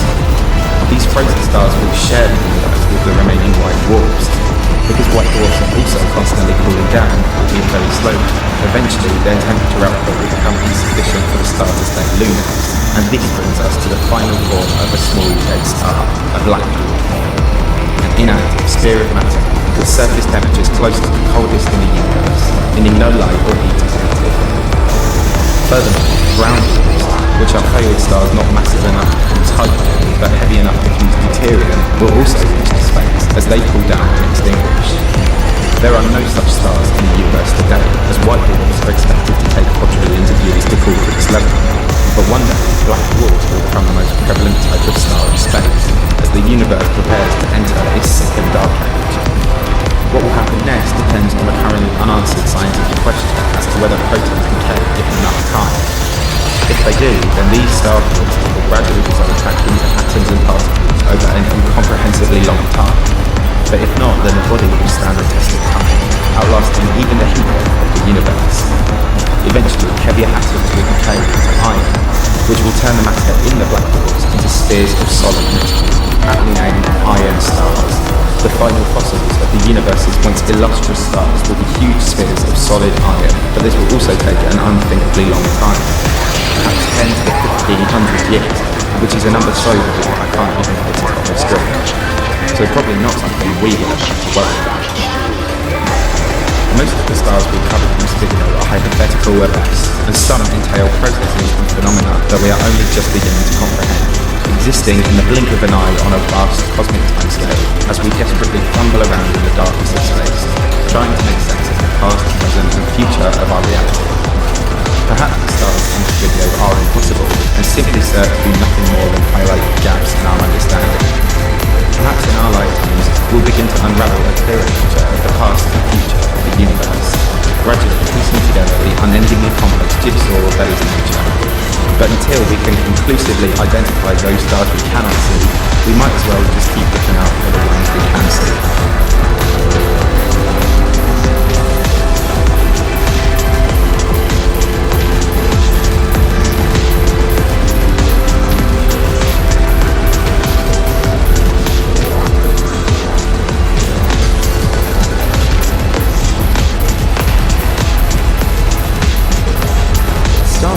Is a group of stars which form from one and the same gigantic cloud of interstellar matter.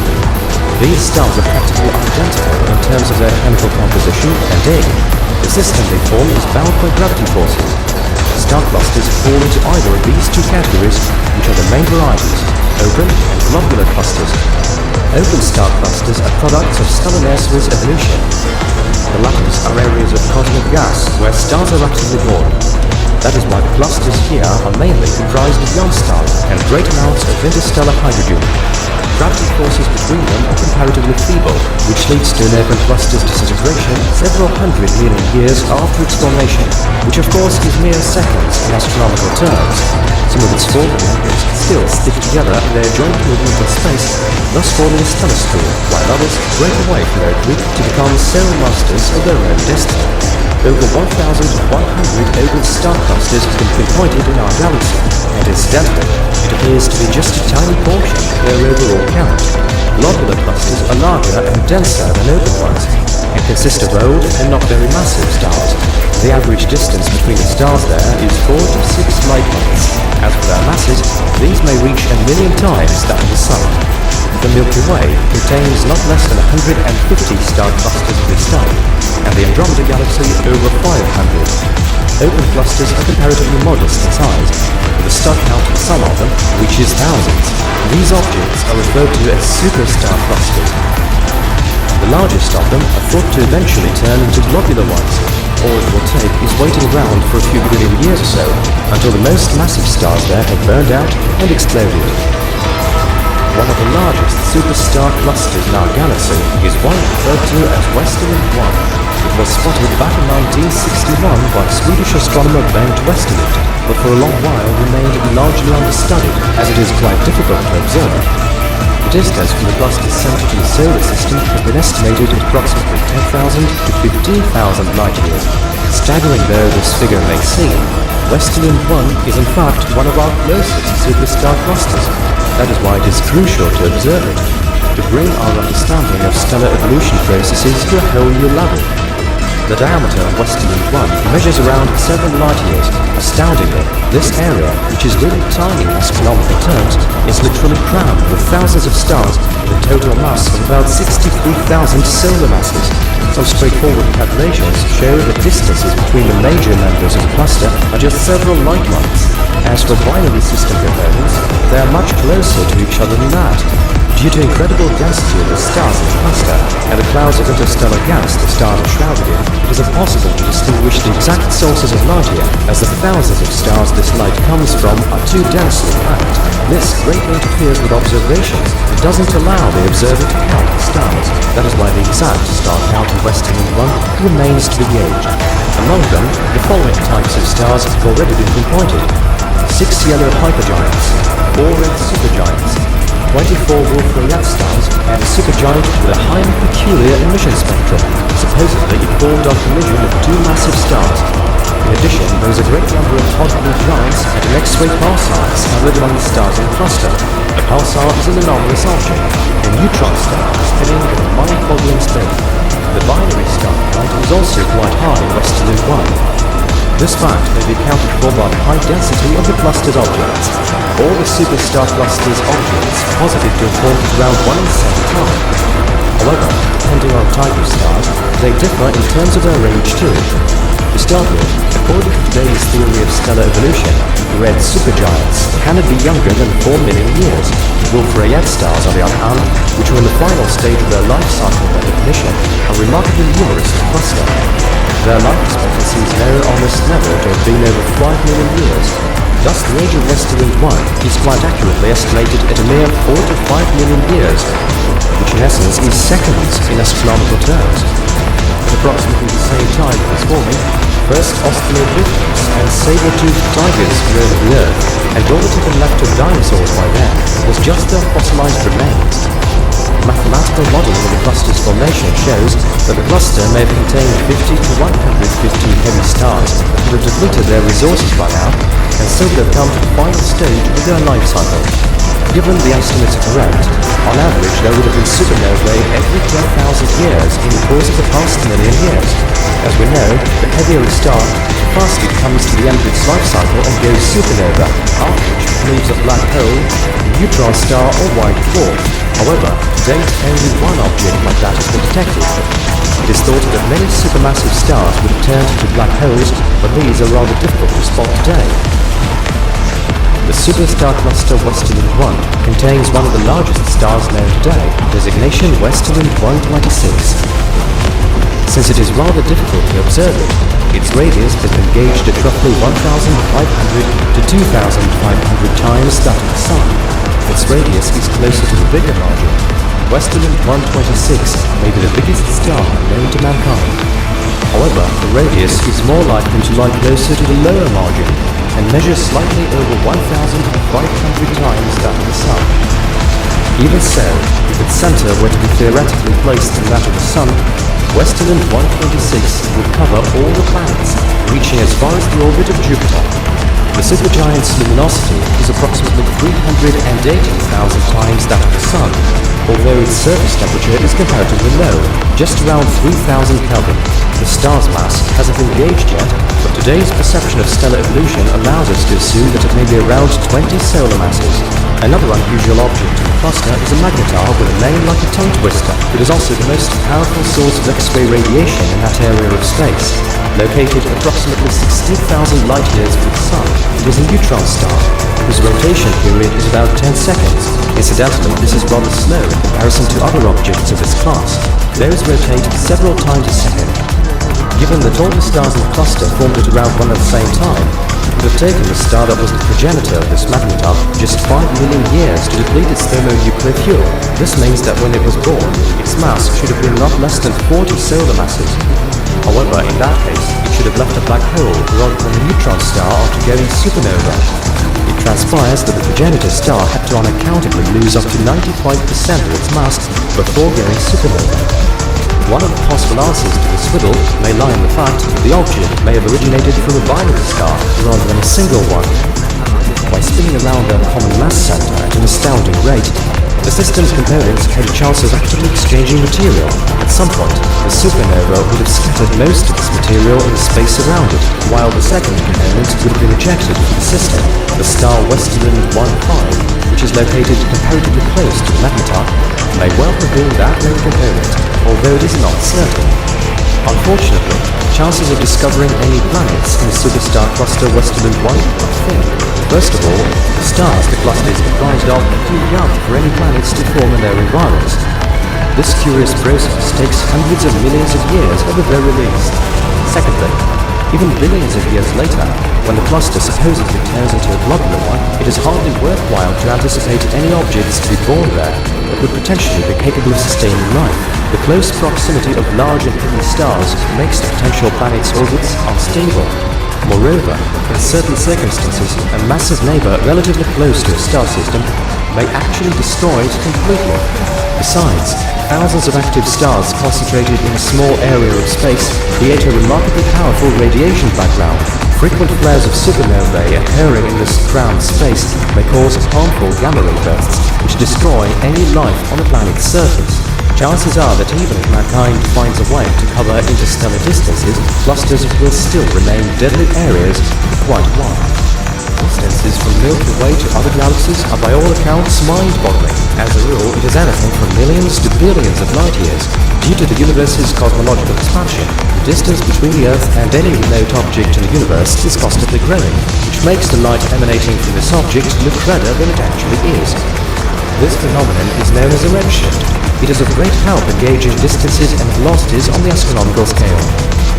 Alternatively, some galaxies' spectrum is blue-shifted, which means that they're not on an escape trajectory from us, but on the contrary are moving to meet us.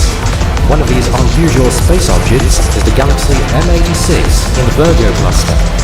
Roughly 52 million light-years away from the Sun, it is moving towards the Milky Way at a speed of around 244 kilometers per second, which makes it one of the fastest-moving blue-shifted galaxies. By moving to high speed through the scattered gas the Virgo cluster is filled with, M86 is constantly shedding its own interstellar matter. As a result of this process, it leaves a trail of long lines of warm ionized hydrogen behind.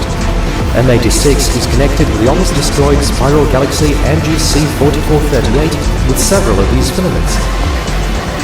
These two galaxies are thought to have collided at some point in the distant past, which was the smaller one's undoing. Interestingly, M86 is known to have destroyed its other neighbors in the past as well. Several stellar streams have been detected in its halo that are likely to be the remains of smaller galaxies absorbed earlier. An impressive number of globular clusters in its structure is another outstanding feature of M86. Observations show that their number is upwards of 3,800, which is around 25 times as many as in the Milky Way. There is a theory that claims these clusters to be the remains of dwarf galaxies that M86 would have absorbed in the past. If it really is the case, then it would have destroyed tens or even hundreds of other galaxies. Having said that, M86 looks anything but unique. The galaxy ESO 137-001, which we'll be looking at next, has a similar shape. But unlike M86, it appears more outlandishly original.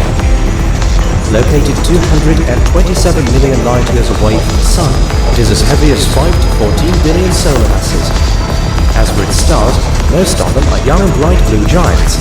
ESO 137-001 in its turn is part of Babel 3627, a large galaxy cluster. Moving to its center at an incredible speed of almost 2,000 kilometers per second, the galaxy collides with interstellar gas pressure inside the cluster. As a result, its own gas is blown out, leaving behind tails that stretch for up to 260,000 light-years. Incidentally, the massive interstellar gas in those areas is 2 to 4 times that of the gas inside the galaxy, which is hardly surprising as starbursts are a common thing here. That is, stars don't stop forming in these enormous streams made up mostly of hydrogen. When seen from the side, ESO 137-001 appears like a giant jellyfish floating through endless expanses of space. Unfortunately, as the galaxy is continuously stripped of its interstellar gas, its life expectancy diminishes too. With not much material left, no new stars can form here, which greatly affects the structure of the spiral arms and central bulge of the galaxy.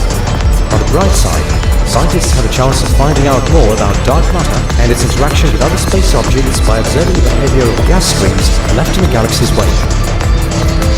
Speaking about the formation of new stars, there is a galaxy with a name that speaks for itself: Baby Boom. Around 4,000 stars are born here every year, which is about 400 times more than in the Milky Way.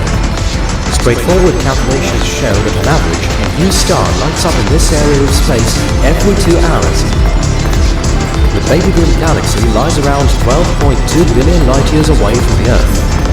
This means that what we see when observing it is what was happening just 1.5 billion years after the hypothetical Big Bang. It was a time when the universe was still in the process of forming its structure.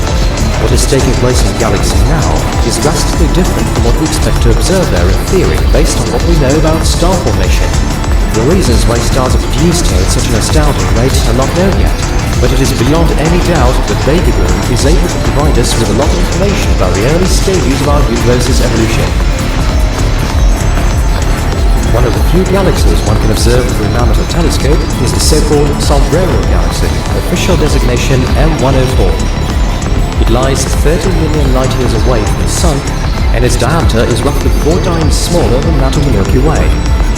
The Sombrero Galaxy's outstanding feature is a massive ring of dust and cold hydrogen enveloping it.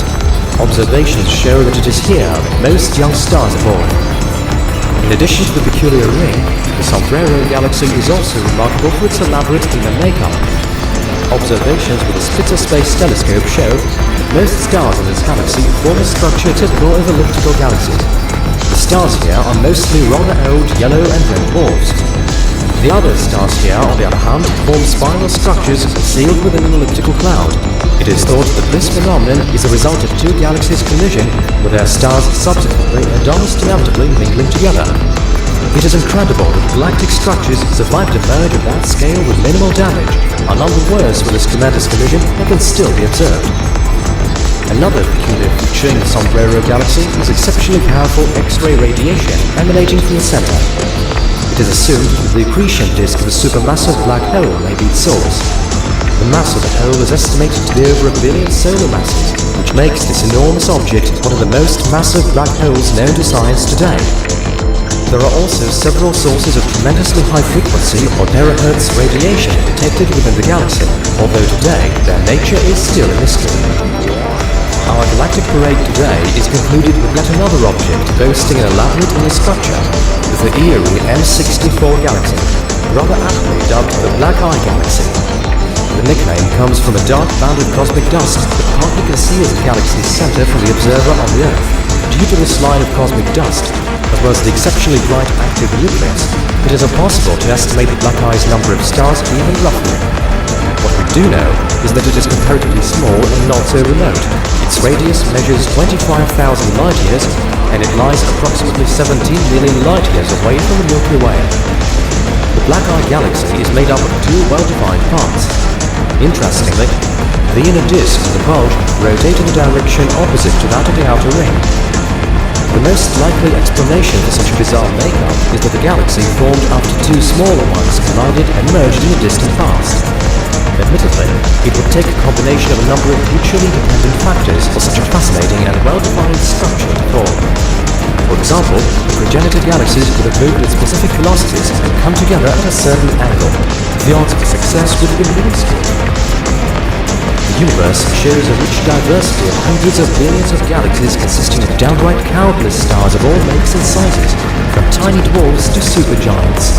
Among these, there are countless amazing and unique worlds. Altogether, they constitute our wonderful and mysterious universe.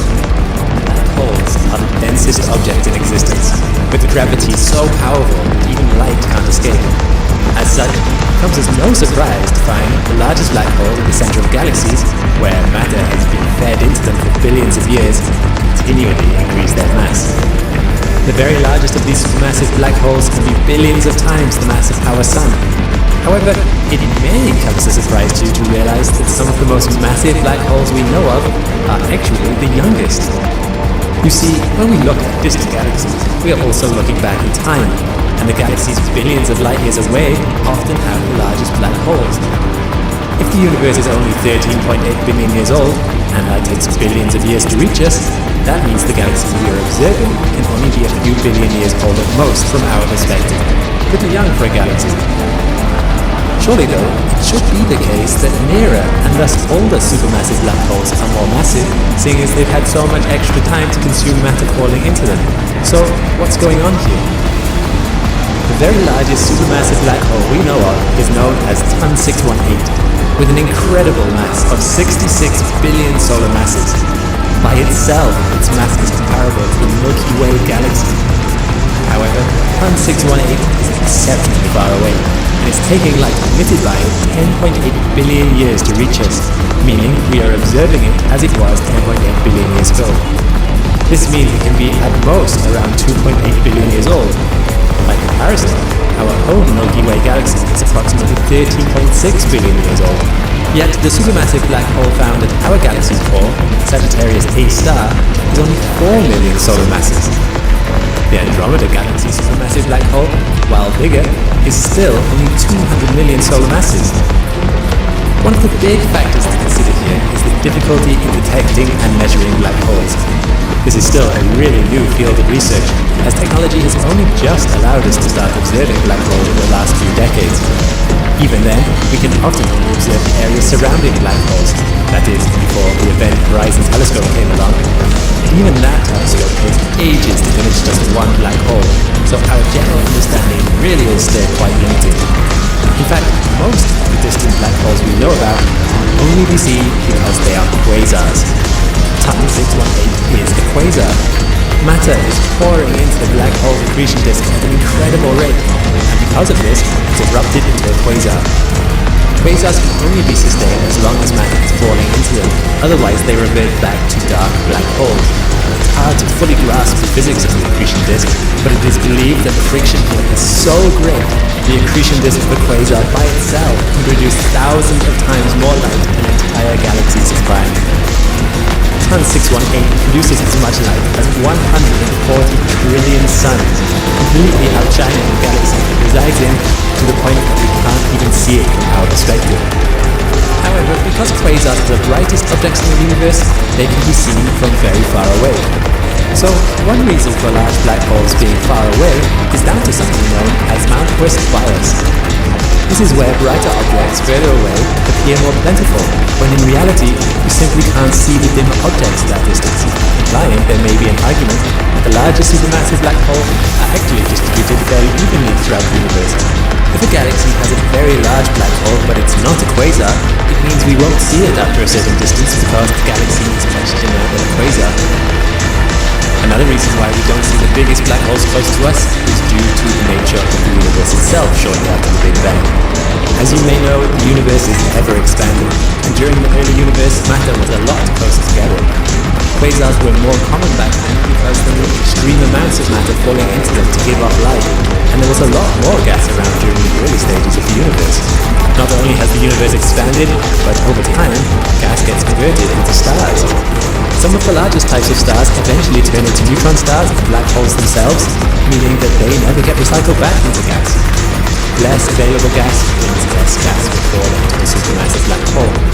One of the theories for the fate of the universe is actually based on this, called the Big Freeze, where after some trillions of years, all the gas in the universe is eventually converted into black holes. Even now, we see some galaxies where their gas has been completely used up, meaning no new stars can form. These are called elliptical galaxies. Spiral galaxies still have gas and dust structures, and thus can still produce new stars. It is interesting that most of the largest supermassive black holes appear to be in elliptical galaxies where there is no gas left. Gas needs to lose momentum to fall into the galaxy's central supermassive black hole, and if that happens, then the supermassive black hole is likely to be much bigger as volume falling matter. With elliptical galaxies, this has already happened, whereas with spiral galaxies, this hasn't happened to the same extent. One such trigger for gas losing angular momentum could be the gravitational influence of nearby galaxies. or even collisions with other galaxies. In addition, there is less gas available in the universe now than there was during the early universe, so black hole growth probably occurred rapidly then, but will slow down now. This might be why there is no quasar within 500 million light years of us. As the universe ages and things become less chaotic and more spread out, the number of active quasars has decreased, which means the only quasars we see, some of which are the largest black holes we know of, are the ones that happened a long time ago. So, why are the largest supermassive black holes often the youngest? Well, though it may appear that way, it might not actually be the case at all. We can measure distant bright quasars simply because we can see them. Older and closer black holes may also be large, but because of Malmquist bias, we haven't found them yet. As studies continue and technology improves, we'll start to get a more complete picture of the universe around us.